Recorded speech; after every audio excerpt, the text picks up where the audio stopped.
In this video, I will show you how to enable HDMI CEC on your Sony Bravia TV.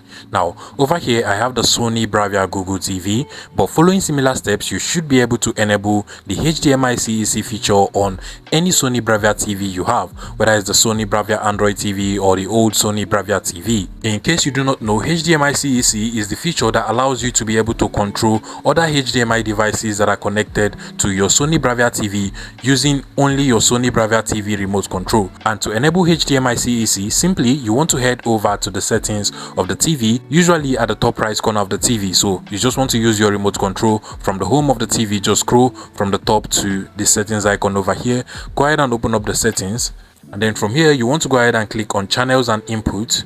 Then scroll down once again until you get to external input over here. Go ahead and select it, and from over here you should be able to find the HDMI CEC option on your Sony Bravia TV. On newer Sony Bravia TVs, the HDMI CEC feature is actually known as Bravia Sync. So basically you want to go ahead and select the Bravia Sync settings over here, and then under Bravia Sync, which is basically HDMI CEC, you can go ahead and turn this off by just selecting it and then clicking on yes to turn it off. And then to turn it on, once again you want to go ahead and select it, to enable the feature. Now if you scroll down over here, you're going to see the auto device off, which automatically turns off other HDMI devices that are connected to your Sony Bravia TV once you turn off the TV. Also, there is the auto TV on that also turns on other HDMI devices that are connected to the TV once the TV is turned on as well. And if I go over to the input source where my PlayStation 5 is actually connected to, you can see that with my Sony Bravia TV remote, I can now navigate through the PlayStation 5 that is currently being connected to